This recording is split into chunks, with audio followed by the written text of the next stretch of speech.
guys, welcome back to another Ghost React, and today we're reacting to another video, and that video we are reacting to today is for the very first time on this channel. You may have heard of it before. Hot Ones we are reacting to today. If you haven't heard of this channel before, or haven't seen any videos related to this channel before, then I'll give you a brief explanation to what they do on this channel. They have like celebrities come on, maybe celebrities like high list celebrities, sometimes low list, and they ask them questions that they wouldn't expect, but with a little twist. They, whilst under the interrogation of the person asking the questions, him and the person he's asking the questions to have to eat hot wings, but with very, very high chili sauce. So basically it can burn your mouth out. Pardon the language. But yeah. It's that type of thing. So hopefully you're going to see some funny reactions coming on here today. The video we are reacted to is Ben Stiller giggles uncontrollably while eating spicy wings, hot ones. So today we are going to see Ben Stiller under the spicy wings challenge today whilst being interviewed some questions. So without further ado, let's get straight into today's video, because I can't wait to hear what these questions are. I can't wait to see his reaction, because he is a funny guy and I loved him in Night at the Museum and other things. So without further ado, let's get straight into it today with Hot Ones. Here we go.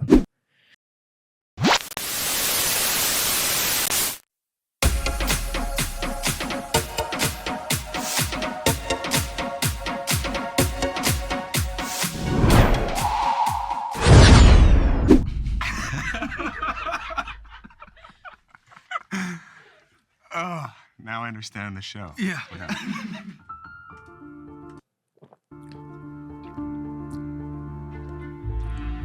This should be good.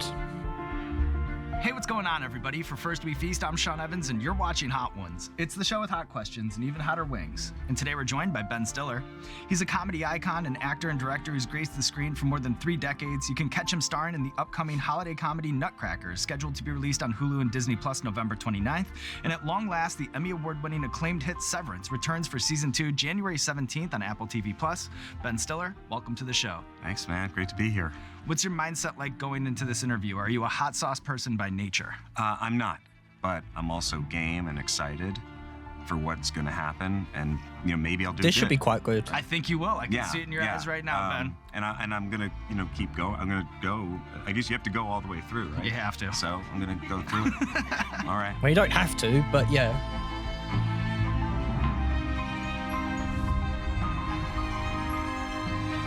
They even have their own hot sauces as well. The same with the boys.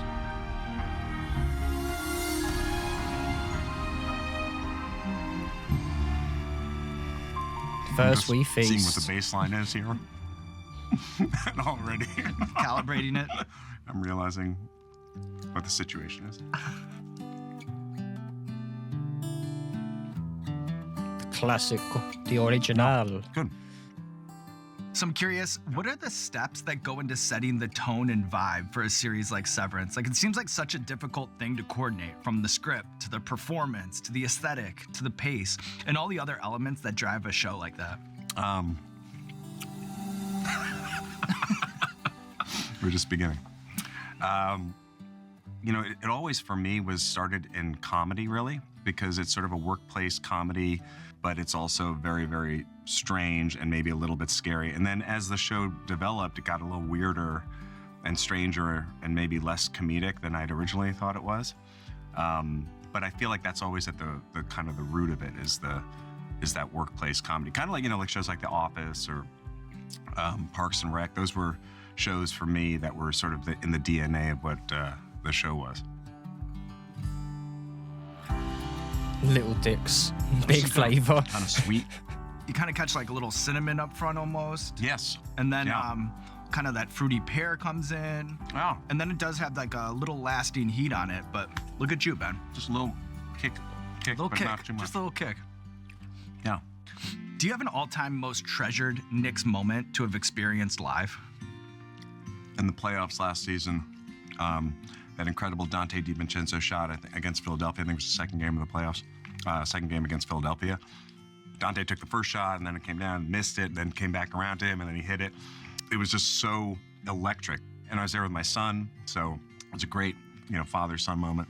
Is it weird for you to actually have like a good team to root for? Because I root for historically bad teams. Who do you root And when for? you have, I'm a Bears fan. I'm a White Sox fan. Just had the worst White Sox season had the worst season ever. Right? in the history of baseball. That game's been going on for a while. When you have these unicorn eras where you actually have to deal with concepts like hope and expectations, it does kind of like recalibrate your psychology as a fan. I'm wondering, is that like kind of strange for you now? Yeah, I mean, I think it's like sort of generational trauma or something. It's an exciting time. I love our team. I love the energy on our team. I love the camaraderie. But I think there's always that part with the Knicks fan where you're like, don't quite, Don't lean in too is this hard. actually going to happen? Yeah. So I'm not talking much. It's just that I don't really need to talk at the moment. I mean, this doesn't feel more intense than number 2. I will talk though if It I almost need feels to. less. Yeah. I actually think. Yeah. You're in the game because you're in the game now. Right, You I'm know, in the game. you walk in, a little trepidatious, a little nervous, but then you take an elbow, you grab a rebound, Yeah, exactly. and now right. you're in flow state. Get in flow, get out of your head, right? Exactly. Can't think too much, just gotta shoot or eat. That's really good. So, reading about your childhood, shooting remakes of Airport 1975 or like thumbing through issues of American Cinematographer, it kind of reminded me of the childhood scenes of Spielberg and The Fabelmans.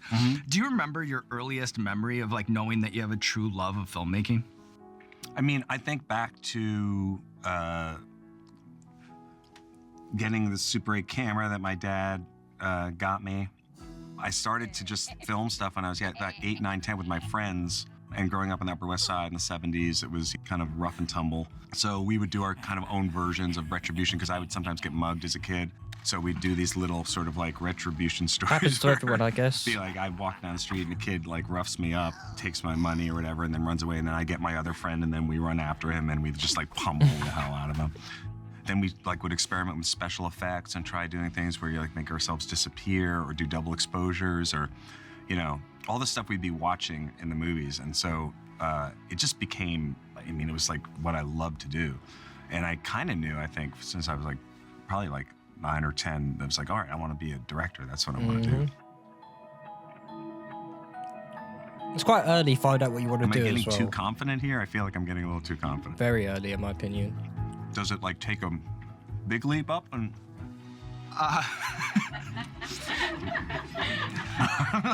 Let's remember this time, Like the other You say, reason let's why. remember this time? Let's remember the good times, all right? Lock yourself into this moment. Be present in this moment, all right? that Ben? laugh was so ominous. All right. How would you articulate the difference between a star actor's relationship with the studio when making a film versus a director's relationship with the studio while making a film? As someone who's been on both sides of that fence, I'm curious if one is more complicated than the other. Oh, that's a good question. I mean, the director always has much more responsibility. You're the person, if you're directing, that has to, first of all, get what you want on the screen, get the performances, it's at the end of the day, you're the one who's making the movie, and it's your responsibility to make it the way you want. While the star of a movie can sometimes live in their own kind of bubble. Sometimes they can live in the world of like, hey, you know what? I gotta catch the Knicks game at 7:30. But we have like 2 hours more to shoot. Every actor comes from a place of, I think, vulnerability. There's fear. Actors and stars figure out ways to cope with that. So if you don't make your day and your actor leaves early, or they show up late, sometimes the studio will maybe understand that, but it's the director's responsibility to kind of like figure out how to make it work. And so It's a nice little again, insight, comes isn't back it, to, like, if into you have the a great industry relationship itself. with If your- you're planning with on your just trying to actor, get your into star it who at any really point. cares as much as you do, they can be a partner to you, but it also can go the other way. And I've experienced both Some sides people of it, might not care sure. for this, but it's up to you, isn't it? What you care for, what you don't care for. I like it. I'm enjoying it.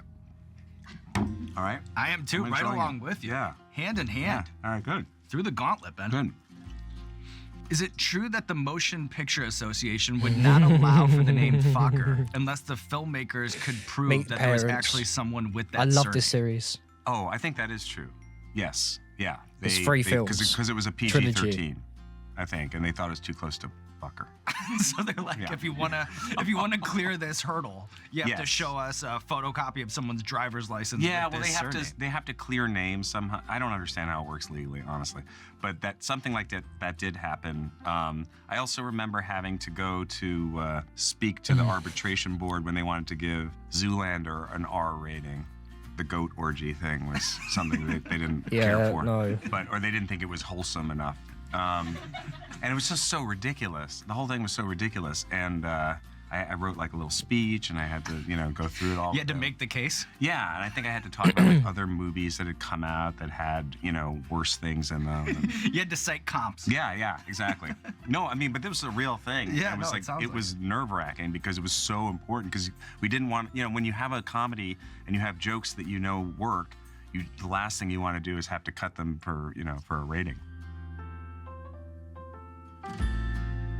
Jerk and I'm Scott. kind of hoping for some more of a reaction. Is that stupid?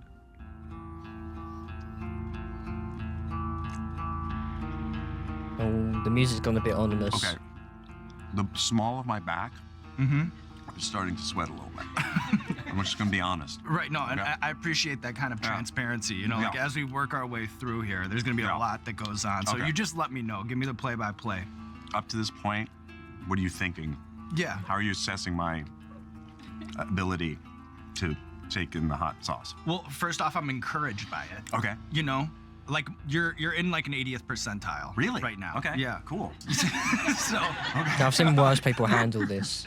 take I that. haven't been able to I handle it feel at like all. at home, in my home, my wife, my son, the daughter would at this point, I'm probably beating the odds in terms of what they expected. Yeah. Because yeah. they were basically good luck, and they didn't think I was going to do that well up to this point. So I'm feeling good. There you go.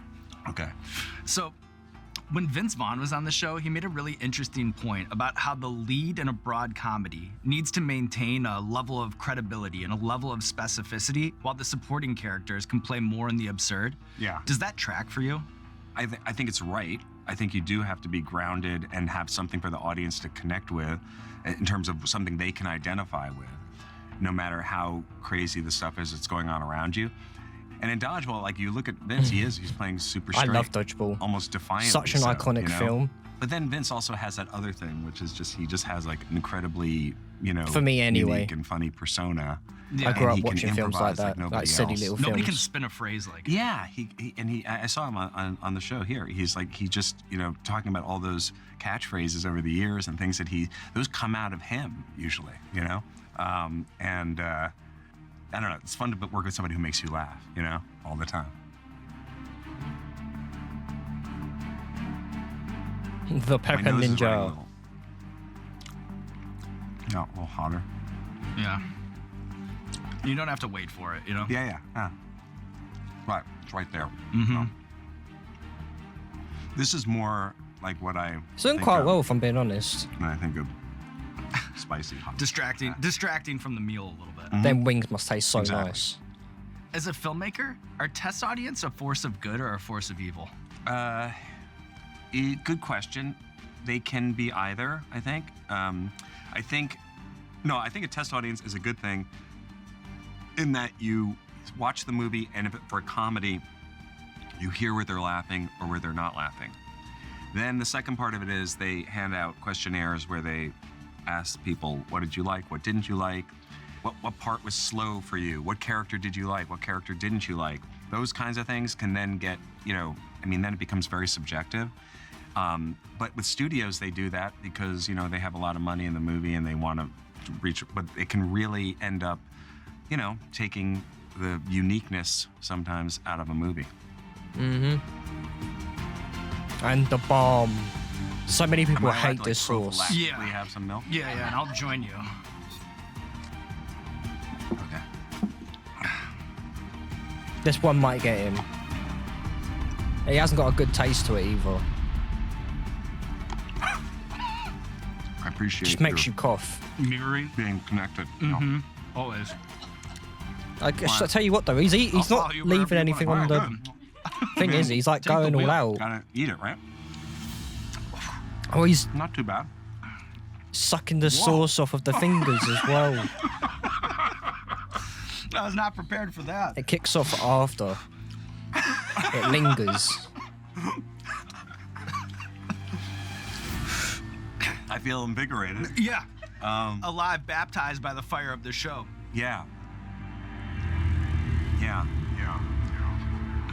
It's definitely, it's remaining with me. And possibly even growing. Am I allowed to try? Yeah, of course. Oh yeah, it definitely is. It grows. Right. Okay. All right. What can you tell the people? Oh man. Here we Okay. go. What can you tell the people about Heat Vision and Jack? You know, I read the premise about it online. I was shocked when the pilot didn't get picked up. Shit.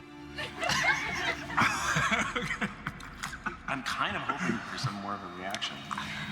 Oh my god. Okay. I feel silly for what I said a minute ago. Remember when I was saying, like, remember the good times? You know, I know, like but then all I those got things. I had a sin of hubris. Oh shit. Okay. Heat Vision and Jack was a pilot that.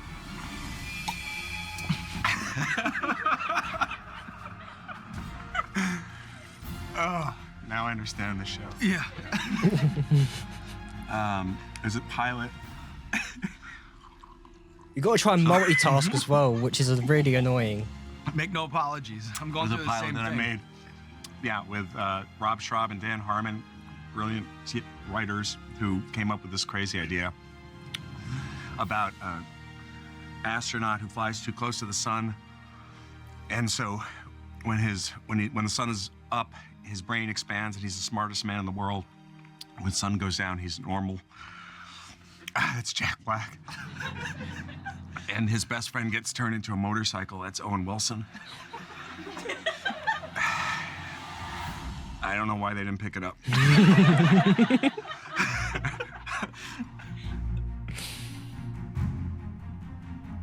Scorpion, I just want to make it through to the end. You have to.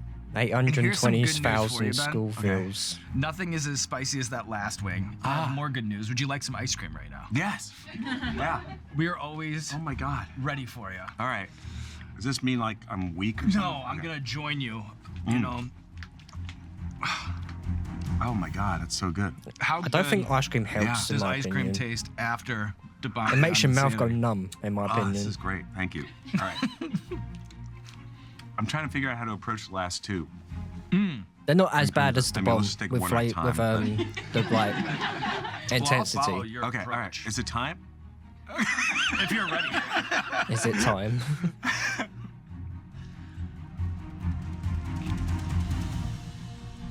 All right. Respect. All right. He does like do a lot of the wing. Okay.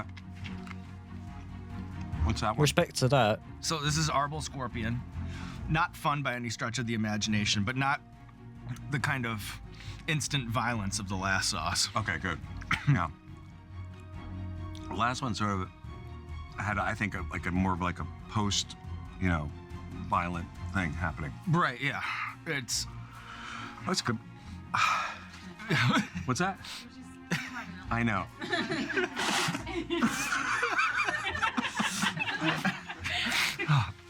so you once called Star Trek your best friend? What? You once called Star Trek your best friend. I did. Is there a technology or a component of life aboard the USS Enterprise that you wish were more present in our reality and in our world? I love Star Trek. It's funny, I called him my best friend. It's really sad, actually. Well, the transporter, obviously.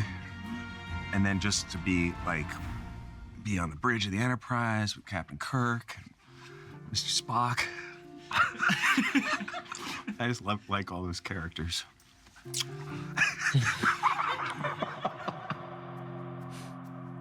And then the last one, This really is unlike any other experience. the last That's what we strive for here at Hot Ones. How much do you put on? Another Is satisfied that? customer.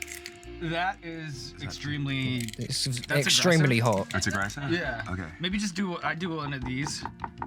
Okay. There you go. That's perfect. Does anybody just like go to sleep? No, you'd be the first. You'd be breaking ground. Just like pass out. You'd be breaking ground, man. There we go. Because they're marinated in the sauce Yeah. as well whilst they're cooked. That's why you don't. That's why you see don't have. But the good news is, That's why you see them like That's a not put wrap anything on the on the salt Hot on the Ones gauntlet. wings All right. unless you it's were the worried last how stab. you'd fear, but look at you now. Look at made me. it all the way You probably already knew through. that though, but I just wanted to make it clear in case you were wondering. Well, there's no sauce on the wing. There is. It's And just in marinated this with winding it. interview, you know, we've talked a lot about your career, but it really is only the tip of the iceberg. As someone who's been making films for over 3 decades, And you're still here going. is a lore of Hollywood. Still got fun more to fact. come. Okay.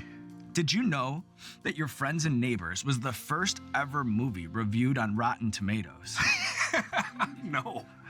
I'm curious, reflecting back, That's which crazy. film of yours do you think was most misunderstood or treated unfairly by critics? Now with, you know, the Oh, yeah. benefit. Oh man, Of good hindsight. question. I don't know. I mean, look, it's very hard to analyze like why critics like something or don't. I'm always surprised when critics love something, and I'm always surprised when Him saying that, I'm getting like a picture in my head of a film. I don't know if he's in it or not. I don't know if he done it, but it's like an adventure film to do with photographs or something like that. It's a weird film in itself. I can't remember the name of it. And he's like working in a building and he has to like observe like photographs for like a magazine or whatever, and he's the person they go to for the photographs who does like all of the picking of which photographs to put in it and stuff for like a what's it called, like a mountain like type stuff, like viewing points and things like that. And I think he has to go like to somewhere and get a certain picture or something like that. If you know what I'm talking about, please let me know in the comments down below of the movie title. I think it is Ben Stiller that does that film. Please let me know because I can't remember the name of the title right now, but I'm sure you'll probably let me know. something too, you know, because it's so subjective. But I mean, Zoolander 2, probably. I gotta say, I think it got kind of, you know, it's like hard to think it was that bad that people didn't like it that much, but maybe I'm wrong. Oh, Going back for another. That's right, man. Come on. When am I coming back here to do this again? whenever you want. Open door policy for you, Ben. Zoolander 2, Zoolander 2. Pain. Which is cathartic. Closing out season 25 with a bang, and look at you, Ben Stiller, taking on the wings of death, living to tell the tale. Now there's nothing left to do but roll out the red carpet for you. This camera, this camera, this camera. Let the people know what you have going on in your life. Okay. Severance season 2 is coming out January 17th. Nutcrackers is going to be on Hulu and November 29th, I think. And Escape at Dannemora is on Netflix, starring Benicio del Toro and Patricia Arquette, Paul Dano. They're amazing in it. Nice. And that's it. I'm happy to be here. Great. That was a decent one today. All right. That was a decent one. That was awesome, man. So much fun. Oh my God. Great questions, man. It reminded me a lot of Vince's. Oh, really? actually, Yeah, to be yeah, honest. yeah. Yeah. Cool. Seriously though, like I'm a fan of the show, but my son is just like was so excited. He's 19, he loves it. Yeah. Tell him I said hi, and I mean that. Well, Like, he's a fan. But that is the end of today's video. Like the little end bit at the bottom, like where it, you know, where it cuts off and shows a little bit. They don't mean to catch a camera, but they do. Those are the bits that we live for, in my opinion. I'm on the same lines of Ricky Gervais in that aspect. You get the best version of someone in like filming or whatever when they think they're off camera. You get a more raw reaction to everything. It's like if you watch his outtakes on YouTube of his shows or whatever, Ricky Gervais is talking about now. You'll see what I mean and what he means, and I'm so on board with that. Like, you can't get any better footage than that, in my opinion, in the outtakes and things like that, which is why I like outtakes. You actually get to see what made them break, how many times they get to do it, you know what I mean. But that just reminds me of it at the end there. That's why I'm talking about it there, in case you thought I was rambling on a little bit. But if you enjoyed today's video, make sure to leave a like on the video. Let me know your opinions of this type of content in the comments below. If you want me to react to more of those videos, hot ones, let me know also by smashing the like button on this video, and also let me know in the comments down below if you would be interested in those types of videos, or just let me know in the comments down below what you'd like me to react to in the future. Yeah, if you're not a subscriber, then smash the subscribe button, also hit the notification bell to be notified of uploads such as these ones and my gaming videos the weekend also. Gaming is coming back, trust me on that, very soon. Just have to get things working. It's not going to be Suicide Squad, that's for sure. So if you're waiting for gaming, be on the lookout, because you might be seeing something very, very soon. Yeah, that's all I've got time for today, and I will see you in my next video. Good. Bye.